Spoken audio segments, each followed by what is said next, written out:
you do it through the... Hey guys, Sean Hamwood with PremierGuitar.com. We are at Winter NAMM 2017 in Anaheim. We've got the editors here. We got Chris Keys. You guys know him from Rig Rundowns. You know Perry Bean, Jason Shadrick. We have been covering the first day of the show all day, and we are chilling in Hal Leonard's booth here. Yes. Shout out to them for letting us use their little quiet area with some decent lighting, and Keys brought us a couple beers, and we're here to talk about our favorite stuff from the show that we saw today. Who wants to You start? want to start? I think Jason should start because we did the first video. Well, no, maybe you guys did one at 9. No, we did because I got the first Facebook post up. That's right. Jason was kind of bummed about that. Oh yeah, our first one. Race. So the first video we did was the Dunlop MXR Way Huge, which you can check out on YouTube right now. Which that video's already up. Guitar.com, it's already up. And the pedal, they came out with 4 pedals. The one I really liked the most was the Conquistador. I have a picture of it here. If you right here. I don't know if you can see that type of thing. It's a Way Huge pedal. But it's a Way Huge pedal. It's limited edition. Yeah, hold it up there longer, dude. What's that? Hold up there. Give him a longer, yeah. How's that? Conquistador. Closer. We're monitoring in real time. Yes. This is the maiden voyage of our live stream, new live stream rig we brought. So here. it's that's cool. Limited edition. It's available. Someone says all of us look exhausted. We are. We are. Yeah. It's a long show. You think it's bad now? You should tune in on Sunday night. So it's limited edition. But it's not that expensive. It's like 100 and what? This one's either 149 or 159 because the other one is the other number. The Russian. I think it's available soon. Limited edition. It's a fuzz distortion, so it's like a desert stoner rock. But like it has this weird thing when you crank it, it does the glitch where it's like it just a noise goes like. It has a noise gate in it.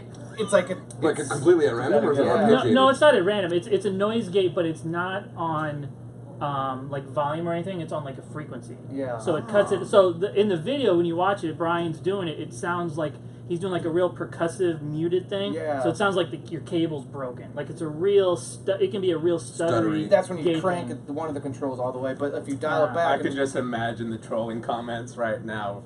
That sounds cool to me though. No, I mean, but, it can be just a full-on big desert rock, like desert rock Stone Age thing. And this is still the Conquistador we're talking about. Conquistador, yeah. I mean, it has a lot of different flavors in it, and that's what he was kind of showing with the glitch. The more extreme, glitchy... Something you'd be into. Yeah, I know. You're a bit crusher. The stuff I'm into that does weird sounds other people like to rip on. There's elements of bit crushing in it as far as that's cool. The glitchy little stuff. Easter eggs hidden there. Yeah. Would you guys? I mean, is there a knob on it that goes from full fuzz tone to straight distortion, it's just or volume, fuzz, tone are the controls? I mean, but the way you and the threshold of the gate is set, so you can't really change that, or there's no internal trem pots either. No. Any idea if it's silicon or germanium? I don't think either Bob or Brian said anything. I love that it's a top loader though. If you're looking for that real estate on the pedal board. The other pedal they had a bunch of different. The Il Diavolo, which I think is like derived similar. I think it's the El Torino with the same dude that they worked with from Italian dude. Yeah. That one was cool too. So who's next? My pick to stay with that video was the the Russian pickle, which is derived from the swollen pickle, which is a Way Huge pedal. How's this? And as Jason says in the video, he aptly describes it as a gish in a box. Like a Smashing Pumpkins fan. Cool. Like a take on a Big Muff, obviously. Yep. Like a Russian, that garage rock stuff. That's my thing, man. Yeah. Don't get too complicated. That's how I roll. You like the fuzz? Dude, man, I love it. Yeah, and both those like $150. Yeah, and then the Russian pickle is like standard issue. It'll be available everywhere. Very cool. I think it was like the BC 108 chip. That's sticking in my mind. They were making a big deal about that. Yeah. All right. Nice. That's that was our picks, at least from that video. From that video. What do you got? Man, I'd have to say something I was actually really impressed with today was Taylor has a new line called the Academy Series, and they are beautiful, man. It's like, all right, let me preface this. My first guitar I got when I was 12, and it was set up like crap, so I never really took playing guitar seriously until I was 15 or 16. I think they are really kind of going after that market because it's entry level model. There's no fancy anything on it. It's not like it's got beautiful appointments or anything. But Made it's in Mexico. I think they're making it, and they're Mexican. But it's under $500. Under $500. It sounds phenomenal. I prefer a satin finish. Like I like the real light finishes, like not too choked. What body is like Grand Auditorium body size? They're doing 3 different body styles. It's like styles. a whole series with the So they're doing a steel string. Hold up. Who played it? It was Andy playing Of course, it? Andy. Oh, then it sounds good no matter what. Yeah, I know. He could Andy's literally awesome. He could literally play like a 1952 K out of a pawn shop, and it would sound amazing. But that guy is great. But it was solid top, top, and Sapele then back and sides, but it had an armrest in it. You know how like their 800 series that they introduced a couple of years ago that has that beautiful armrest, so it's really comfortable to play and it doesn't hurt. Not a cut in it, but just a like a little armrest with another layer of Sapele in there. Yeah. Unfortunately, I did not get a shot. We were kind of behind on that appointment. But we'll get a photo. As far as playability at that price point, it's hard to chase down, man. I mean, it was. But those armrest things until like 2-3 years ago, those were things you only saw on like $3,000, $4,000, $5,000 like C Fox guitars and stuff. So those were really cool. So they also have electronics. It does have an electronic. It has a very, very simple preamp, and they explained it like, it's tone and volume. So if you're learning or this is your first gig at church or at a coffee shop or something like that, there's that. But also, I mean, if you put a mic on that thing, I think it would sound pretty good because, it projected well. I mean, for a first guitar, I think that's something that you're looking for, something that's not going to hurt your hands because the action's it's a little shorter scale, 24 7/8. Almost like more of a Gibson scale. That was kind of interesting. And they also introduced this really cool little travel bass. The GS mini bass. Wow. Very cool. And it, like Sean, when we were listening to it, Sean, I think he made a really good point. Like, this thing sounds like a stand-up. It did. It's a really weird, short little scale. It's the exact same scale and body size as their GS mini guitar. Right. It's a bass, and it has, like, they're wound strings, but there's like a nylon core. Yeah. And when he plugged it into this SWR head, it totally sounded like an upright bass. Like, after you said that, I'm like, oh my god, yeah, it totally sounds like, a stand-up bass. But, I mean, if you're a guy on tour that's trying to write or learning, like a kid, I mean, Andy even said in the video, like, and this would probably be, like, our demographic, really, our target on this would probably be, like, somebody's first instrument. Yeah. Because it's 4 strings, super easy to play, it's a small scale, so it's not... He was talking about his 6-year-old was playing it. Right, yeah. Which I think that's awesome, man. I mean, like, I wish somebody had gotten me into guitar when I was younger. Guitar. Yeah, I mean, I was around guitars, but they were, like, literally too big for me to even, make a chord until I was old and old, so... I think that's a cool idea, and I think that's a really progressive move into, creating a market. Especially for Taylor. Yeah, they're not totally, really man. too, deep into that. One thing that struck me is a lot of times, and I said it in the video, with Andy, a lot of times when guitarists think about student models, you either think of some cheap piece of crap that's like Target or something, or you think of old, like, Fender, Mustangs or Bullet or something where they totally cut corners on everything to make it into, and I mean they would admit it too. And a lot of those guitars have become like cult classics for like certain sounds, certain types of certain genres. But this was like student guitar, high-end student guitar. Yeah, it was interesting how they approached the build. Academy series. Yeah. Academy series. Yeah, but like for $500 you could buy your kid a guitar that is playable. And if they don't catch on, it sounds like a good enough guitar for yourself. Honestly, I would pick on it. Like, if they don't play it, it's like, whatever. I mean, if that thing was sitting in my house right now, I'd probably pick on it. You know what I mean? Yeah. Like, speaking of affordable, cool acoustics, our very first video of the day was with Guild, and they have this new, I think it's called like the M240 Troubadour, and they've had Troubadours in the past. This one, I have a picture right here. On my iPad, it's like $469 street. It's incredible. Yeah. It looks really nice. It has this nice vintagey finish. I have specs on it in my bag. I don't remember exactly what it was. Obviously, there's some laminate construction, but it had this new pickup, de-armament pickup. It's a stacked humbucker with a volume control inside it, and you can buy that separately. You can buy it separately, and actually, that will be a part of the video. You'll be able to see that. But that's kind of cool. You can put it in any guitar, and I think that particular model comes standard with the de-armament pickup, right? Yeah. Which is 469 street for the whole guitar with the pickup. I thought that was cool. They also had their T-Birds with new pickups and stuff, but we've covered that stuff before. Yeah. You guys have seen those new T-Birds? They're pretty cool looking, but they have a couple different pickup options now. I think. Yeah. You guys did a video with Bollinger on that one, right? Mm-hmm. Yeah, he played the T200, I believe. Yeah. So the new one you can get it with P90s or with the regular original pickups. I forget what they're called. They kind of look like a cross. They're like humbuckers, but smaller and look almost like a change for sort of like a. How would you describe it?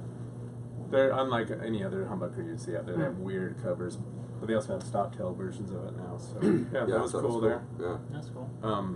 Jason, what was? My next thing on my list that I thought was really hip was the Mojo Tone Quiet. Essentially, it's a noiseless P90. They're an interesting company just while you're digging up your stuff in the sense that like they do pickups. And they also do, I mean, I guess some companies do that, but I always find that intriguing when they do pickups and they do amps. They do a lot of different stuff. Does Mojo Tone also make? And they do like kits and other things. Yeah, they do a lot of stuff. And I mean, admittedly, he had it in an actual 58 Les Paul Jr.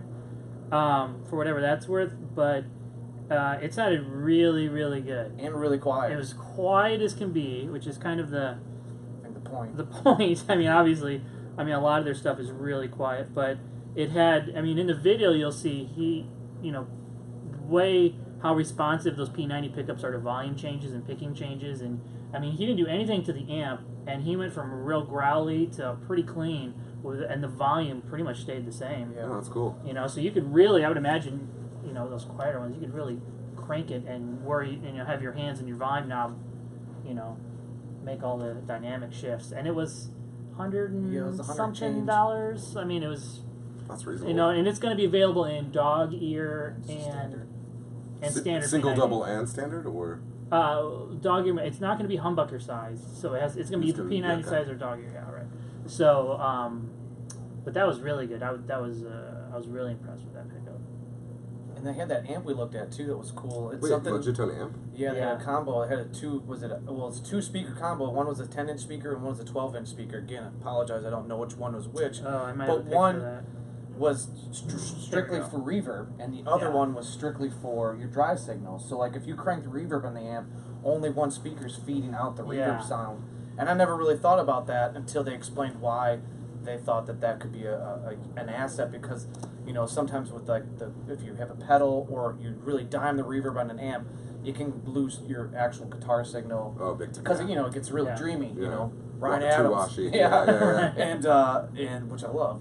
But in an instance where you don't want it to get like that, that dry speaker still maintains your core tone. Yeah. And so it was pretty cool. It was a good idea. Oh, I dug that.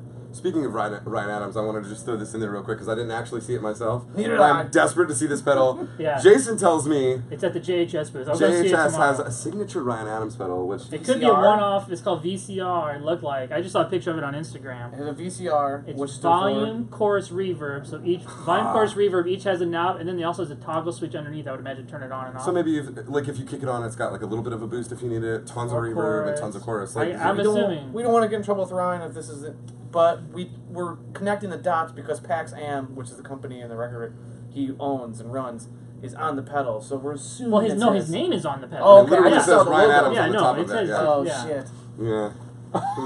Well, whatever. Oh shit. Moving away from that, we saw this the new line at Fender. What do they call the professional American professional? Yeah, we did that with Bollinger. So here's something I noticed. Man, they have a new color in the Jazzmaster, and so that's something that kind of caught my eye initially. And then so I love those Jazzmasters. I love Jazzmasters. I think the body style is so cool. But here's something to love even more about this Jazzmaster. Not only is it a new color, it's called like it's a take on an old color, but it's beautiful. They called it something like Neo like a cross between emerald and aqua. Was it like a straight color with a sparkle or something? It's sort of sparkly. Not like bass boat sparkle, but it definitely caught some light. You know what I mean? Ranger blue. Yeah, you know what I mean. But so the guy was demoing it, and I noticed, whoa, the Jazzmaster circuit's gone. That's interesting because if you have paid attention the rhythm circuit the rhythm circuit exactly the roller up on I think the they two roller knobs at one point called the it the jazz circuit or something, right? But I don't know if you've paid attention to the we just recently did a video for the Strat that they released. Yeah. Well, they have that treble bleed circuit now. Okay. So I kind of feel like with that new Jazzmaster, they took all the weird rollers and honkers and all this crap and got rid of it, and it is a three-way switch. It's typical three-way switch, and it has the treble bleed circuit. So I feel like I don't know. I feel like I don't know anybody that's ever played jazz on a Jazzmaster. It's always like bands like Brand New and like rock bands and stuff like that. And I notice those guys always trying to like just get in the there. honkers and the rollers, man. Nobody really understands how this works, but now they have it's a little more simplified. It's a gorgeous looking guitar. That color is so sick, and it's a three-way switch, so it plays like a normal guitar. And I feel it's got the Mustang bridge already in it because so many they people changed the bridge. Yeah, they either. it automatically comes with a Mustang bridge, so you don't have to swap the roller bridge or anything. I think those have different pickups in it too than the regular standard. Yeah, they said that they built them off of the American vintage pickups, but they are hotter. A couple wines, because like the a couple more Strats that we wines. had with Bollinger there were different types of single coils that were redesigned or designed, I guess, by Tim Shaw, who did the Shawbucker. Right. It was cool to see the Professional Series Telly Custom too, with way cool. Yeah. Shawbucker, the Tim Shaw humbuckers in them. Is that a thin line or no? No. Are they covered? Yeah. Yeah. They look like wide range, but they're not wide, and they're totally not going for the old unusual wide range sound. With Does that upset you? Because I know that you're a wide range fan. I actually haven't played a ton of guitars with them. I have tried some replacement ones that were authentic with the tune of magnets and stuff. I don't think I got enough time with them to really decide whether I am. But the main reason I always ask is just because I know people who are super into those want to know, like, and if they find out, they'll always be the ones who are on forums saying, well, yeah, it looks like a wide range, but it's not. And they just want to know if it really is or if it just looks like it. So, and these ones are not. They're basically, he said they were basically the same humbuckers that are on like the 2 humbucker Shawbucker Strat, whatever. Gotcha. Tweaked a little bit, and of course, like the Different casing, having the metal cover on it affects it a little bit, but they're based on that. Did you guys see anything else up in Fender? Because you guys are there for a while. Fender owns a lot of Well, I brands. mean, yeah, so they own a lot of brands. Yeah, they really do. They have like a village. Right? Yeah. We always say, like, They're we're in new- videos, we're like, we're in this The booth, new we're in this booth. Gretches, I thought there was a couple of new Gretches that I thought were really, really Broadcaster. They brought broadcasters. We talked about that in the video, yeah. And then way back in the 50s, the first Fender Telecaster or Esquire or whatever they called it, the Broadcaster, and then Gretch sent them a cease and desist and said, we have a drum set called the Broadcaster. Well, now they have a guitar called the Broadcaster, and it's kind of pricey. It's from the Nagoya, Japan shop, so it's not only is it high-end. from that shop, but apparently their quality control of that shop was kind of impressing me. They said they only hire graduated Two luthiers different from luthier 2 colleges. specific schools. So, Yeah. I mean, there's something to be said that for it's not like they're hiring just guys who work in the factory. You have to be a luthier to actually do that, and that's almost So you're unheard not of. gonna Luthier from apply? a specific spot. I personally could not pull that. Nor, not only am I a terrible woodworker, I mean, I try, but I couldn't speak Japanese. There's no way I could pull that one off, man. But I was really impressed, man. They were beautiful.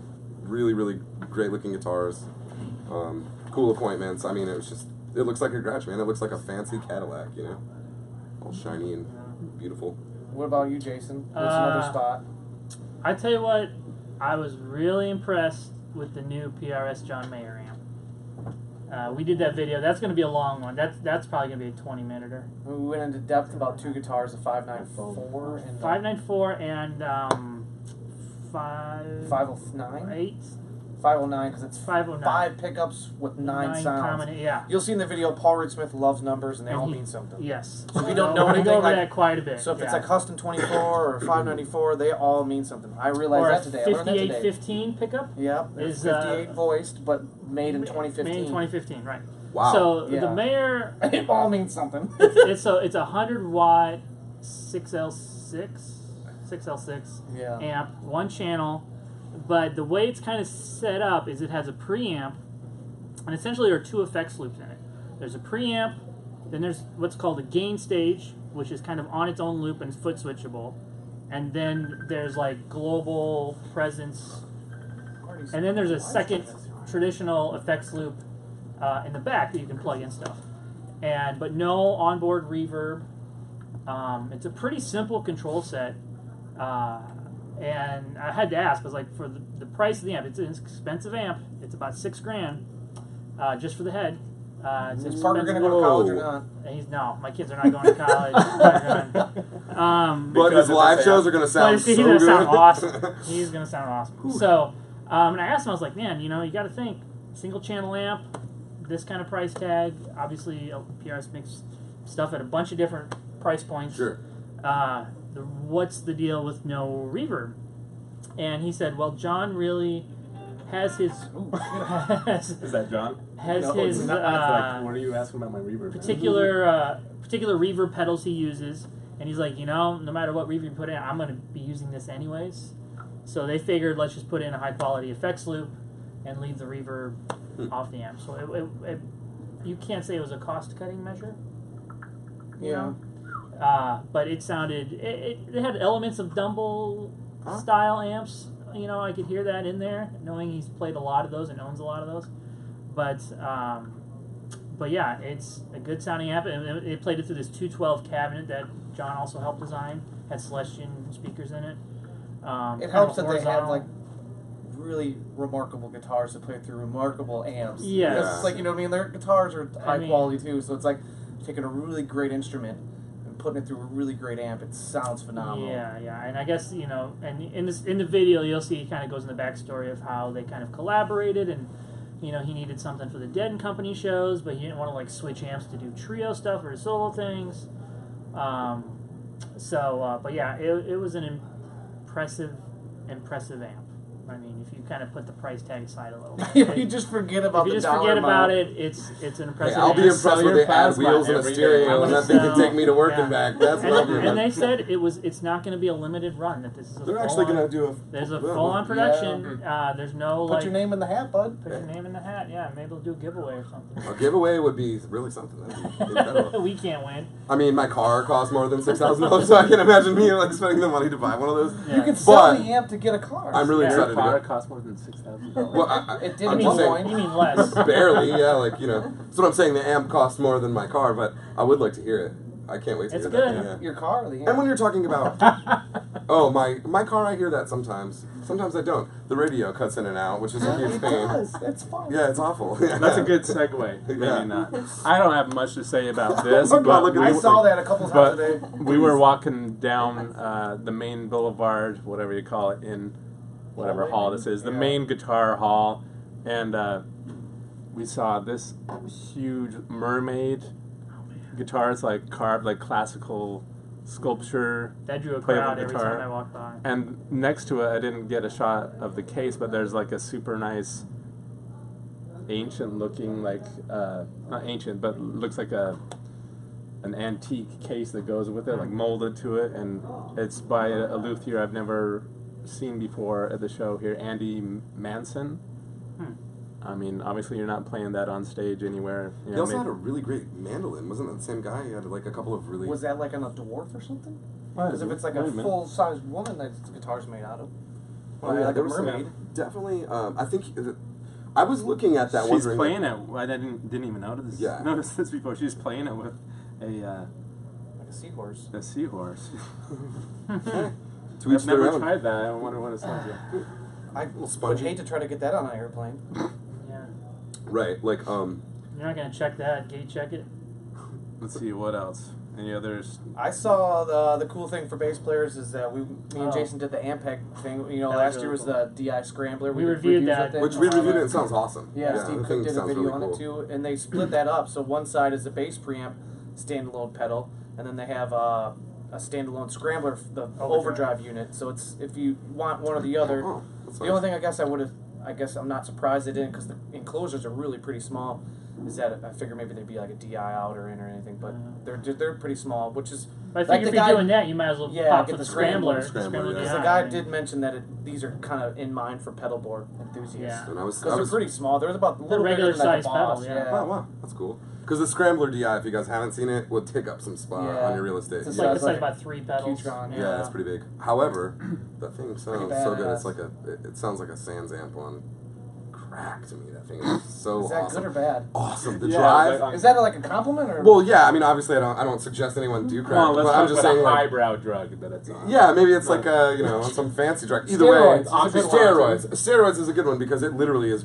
That thing is beefy. It's awesome. Yeah. Like, I think if you really got in a pickle, you could probably just play a show with And, that. and he said the preamp is really kind of like a backline saver. Like if you're going to fly date Yeah. or Totally. somebody's and they might not have your amp of choice, It's exactly and you what really I was like getting at. Ampeg, Yeah, you could. you just get pop away that, with and it. it was like 120 bucks. Oh no, $99. Street, yeah. Street both was of them were $99 for that nice. bass preamp. Nice. I was- I should have brought this up earlier, but you were talking about the color of that American Professional Series Fender Jazzmaster. Mhm. Here it is right here. It's And like you can see it doesn't have any of the what do you call them, honkers? the honkers. The and rollers. honkers. Slide rollers. I kind of want my guitar to have honkers. I don't know. Mhm. Well, that one did. The one with the chip on it. Indeed, it did. I'm saving up. I'm guessing that's even far more than the John Mayer amp. Yeah. Speaking of cool amps, we didn't get to hear this one, but it was super cool. We went to the Laney booth for an appointment. They have some new acoustic amps that were cool, but this amp right here is the amp Tony Iommi used on Black Sabbath's first album. What? And they re-released Like 50. And that's They- the amp. That's the one. the That's the actual studio amp. He Yeah. didn't use it on the tour, but he used it for I that see. album, and then on the tour he used a bunch of Oh man. the same model. So on the back side of this display, they had the reissue. I guess. Can I get my picture taken with this amp I know, tomorrow? right? Right?